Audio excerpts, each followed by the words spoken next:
Alright, hello, welcome. In this video, I'm going to be talking to you about the definite integral, specifically as it is being the limit of the Riemann sum. And probably at this point, you're watching this at like the very tail end of my AP Calculus class.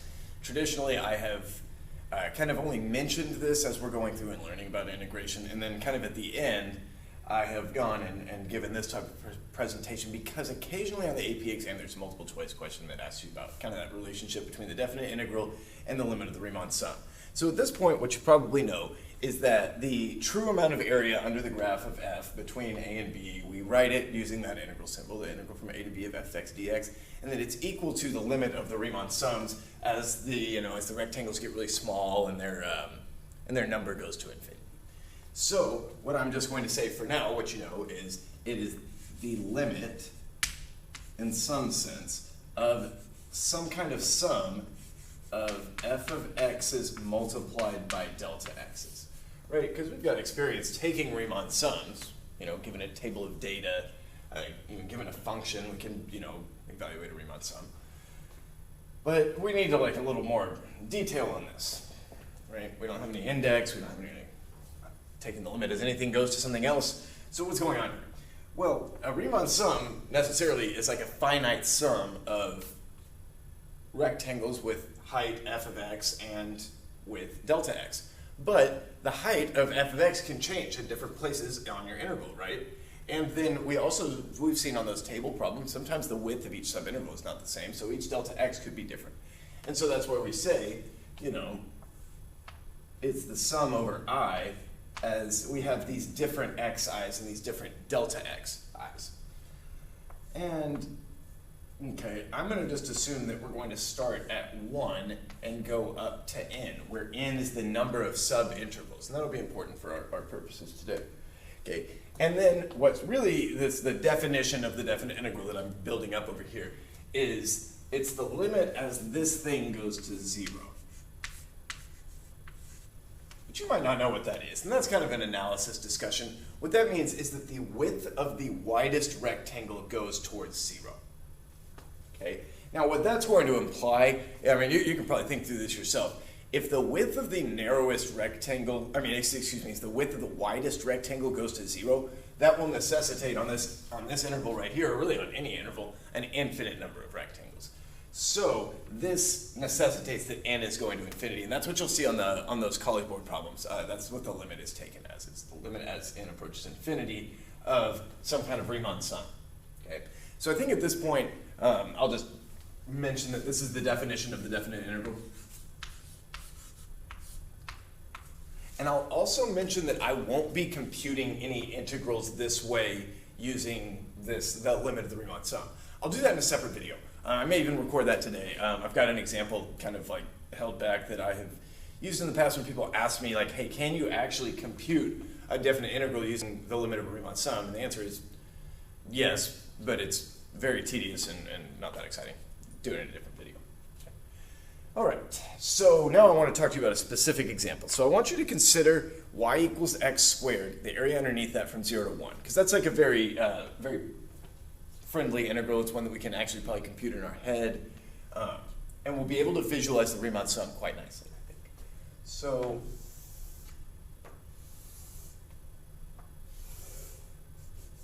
that's y equals x squared. I'll label that. And we'll say maybe that's 1. That could be 1. Okay, and we want to talk about the integral from 0 to 1 of x squared dx. Okay, eventually I'm going to write this as the limit of a Riemann sum, but that's easier built up with some scaffolding. So what I'm going to do, I'll start with the case where I'm going to take a, let's say, 4 subinterval Riemann sum here. I am going to use a right Riemann sum just so I'm not using x equals 0. I don't think that would be as interesting. And basically the limit as n goes to infinity means that a right Riemann sum is the same as a left Riemann sum is the same as a midpoint sum, the same as a trapezoid sum, provided that limit exists. So I'm going to say, yeah, use a right Riemann sum with 4 subintervals of equal width.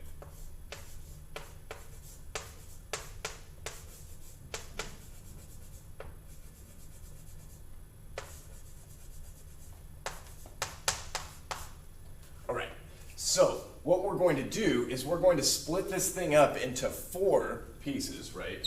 So, yeah, I'll actually do this. I might have to draw this again because I'm going to do one with 4 subintervals, then one with n subintervals, and then we'll look at the limit as n goes to infinity and show you how to write it. So I'm going to split this up into 4. And I'm going to say, all right, what did we actually do when we took a Riemann sum, right? We would kind of identify the subintervals. Here's 1, 2, 3, 4. And we would consider the right edge of each endpoint. Okay, so right here, okay, what are we doing to that to find that height? We're taking x and we're squaring it.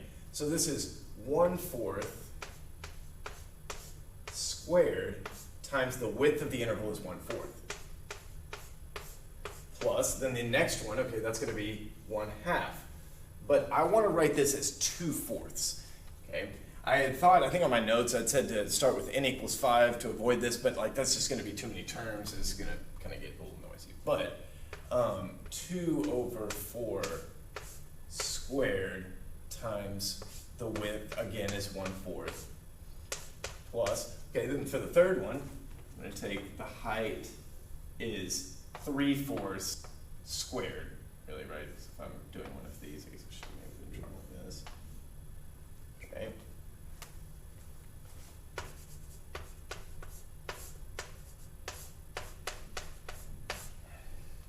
Okay. And then the last one is going to be 4/4 squared multiplied by 1/4 for the width.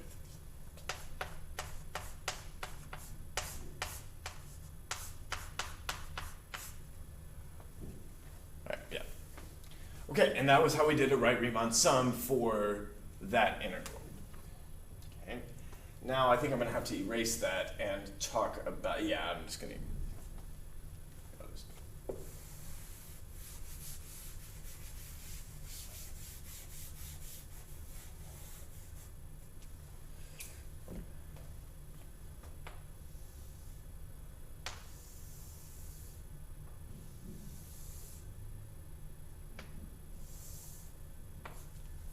that's approximately the same. And so I'm going to do a right Riemann sum with n subintervals now.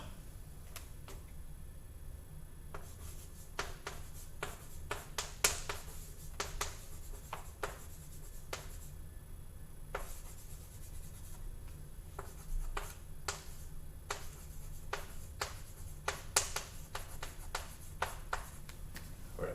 So what I'm going to start with is going to be, well, however many places I divided it up, I've got to have a first one right here.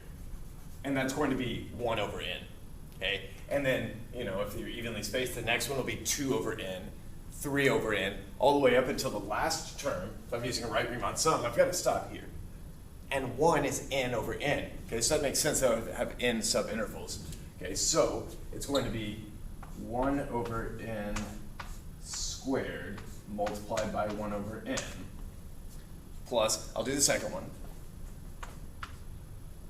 The second rectangle would be like right here. I'd have jumped delta x twice. So it's 2 delta x.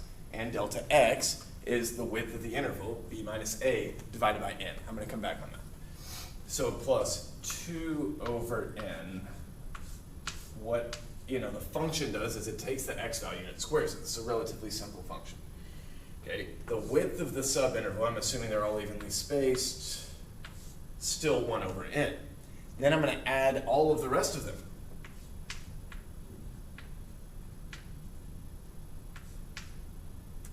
And then, whoops, I forgot to leave some room here.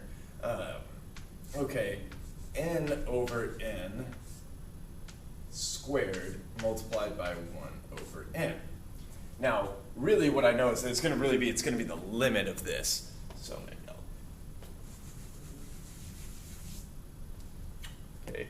So yeah, I've started with the right Riemann sum n equals 4, right Riemann sum with n subintervals. We know that the true value of the integral is the limit of this thing as n goes to infinity.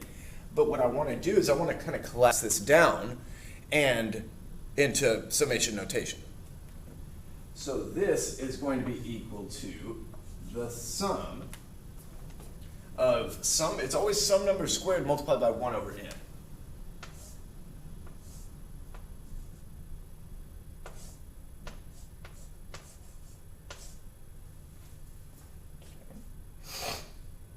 And, well, our index needs to start at 1, go to 2, 3, 4, all the way up to n. So you can use I if you want. I might use k right now. That's the one I would typically use if I wasn't going to use n as the index. So k equals 1 up to n. Okay, and now what did we actually square?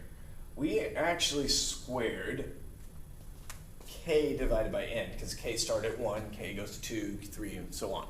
Really, oh, and something I meant to say earlier, something that was mentioned in one of my classes just a few days ago when I was talking to people about this, it must have been some computer scientists said that this was like a for loop. And that was in some sense, our summations that we do in this class are definitely like for loops because they want to take in integers, or natural numbers, really. And I never really thought about that. I took just enough computer science to know what that means, but not really to remember that well because it was over 10 years ago. So anyway, what am I doing is I'm taking k divided by n and I'm squaring it. Okay. I'm going to actually write this as 0 plus 1 over n times k here for the time being. Okay.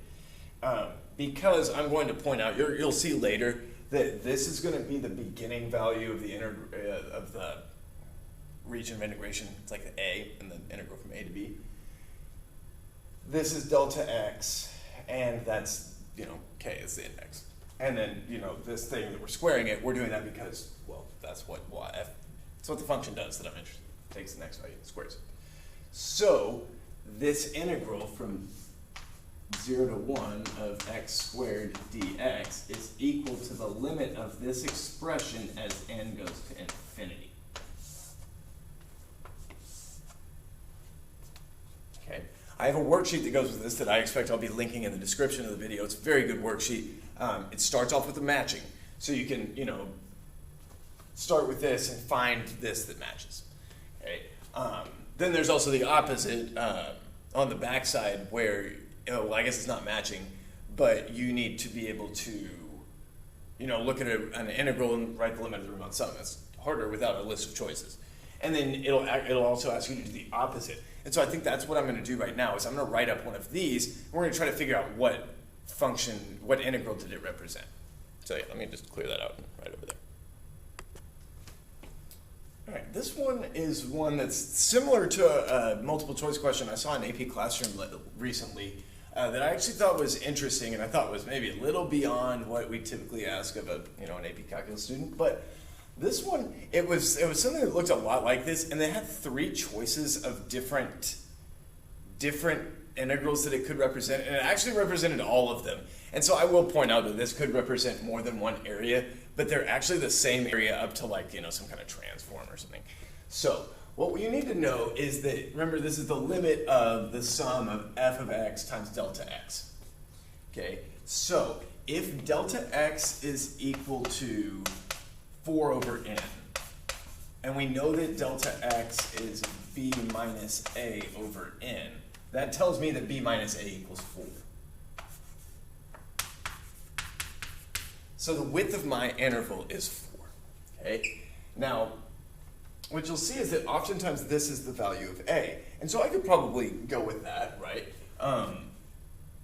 Right here, I'm going to start with a equals 5. And this could be, right? And so that would mean that b minus a equaling 4, b minus 5 equals 4, b is 9. So what we need to know is we need to know a, we need to know b, and we need to know f of x, right? And so it looks to me like f of x is, well, what am I doing to this value that's, and maybe I'll draw you a number line here in a second. What am I doing to this x value is I'm taking the sine of it. So I'm thinking f of x is going to equal the sine of x. So we could write that this limit is equal to the value of, wait a second. Yeah, actually that works. That was not I don't think that was the one I'd written down on my example, but whatever, I think I'd written 6 to 10, but this looks like it's going to go from 5 to 9.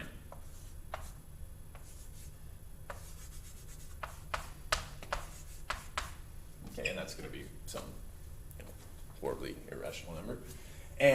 But that's me writing this limit as an integral. Okay, so we can go backwards also. I will point out that this could also be expressed as the integral of sine of 5 plus just regular x if x was starting at 0 and going up to 4. Okay, there's no real way for us to tell, but if you think about it, that's actually the same exact area, just shifted to the left by, I think, 5. So that's a different discussion. But, either way, this limit will be the same amount of area, which you would expect, right? Regardless of which area under a curve we express it as, it should be if this limit exists, it should be one value. Okay. What else? Oh, there's another thing about this 5 plus 4i over n.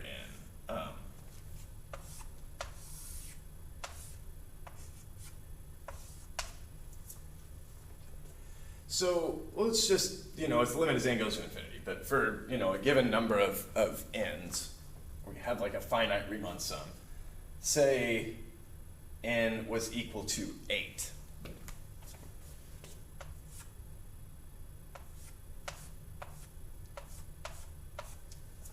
Well, the first value I'm going to put into sine should be this one, right, for a right Riemann sum.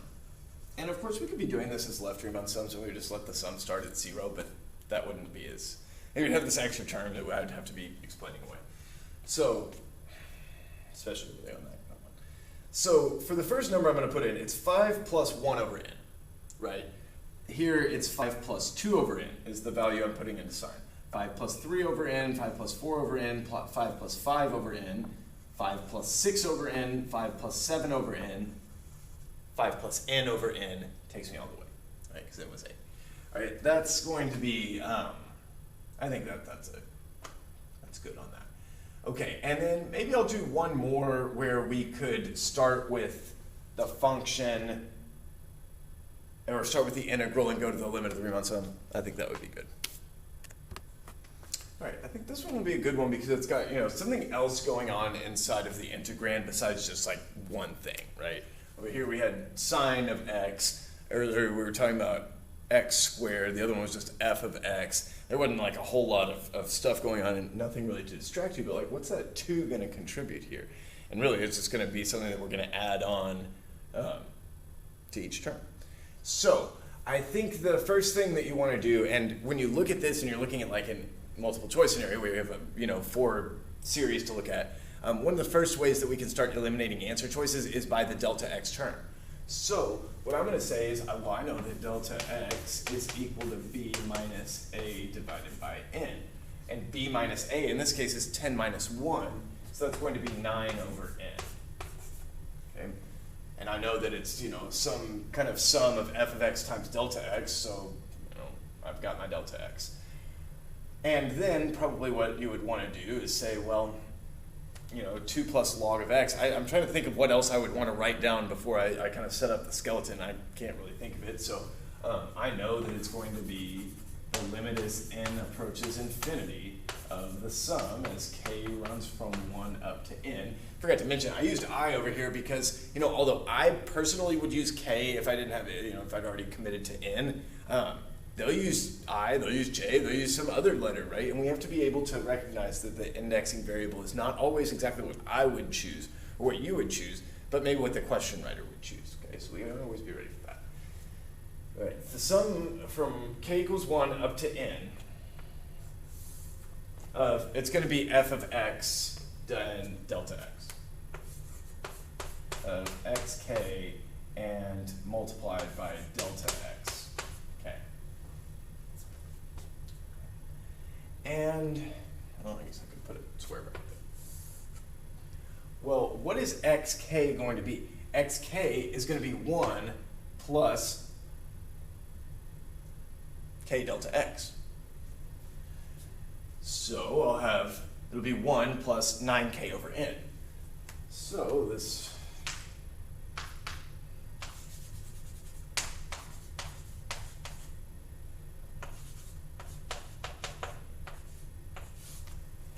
okay, what is f doing? It's taking 2 and it's adding the log of x. So that'll be 2 plus the log of, well, x starts at 1 and then adds delta x, or some number of delta x's, and a larger number of delta x's as k runs from 1 up to n. So it'll be 9k over n.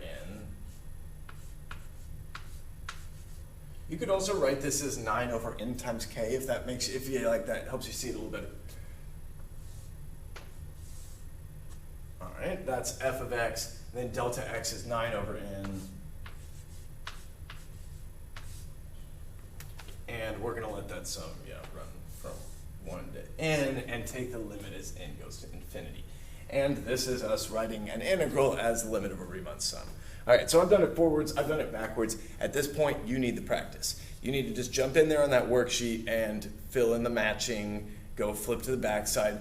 On the backside, I will warn you that it's the same functions. It's like the same integrals and the same sums. So if you need the support, you can flip back over to the front and see what the right answer is.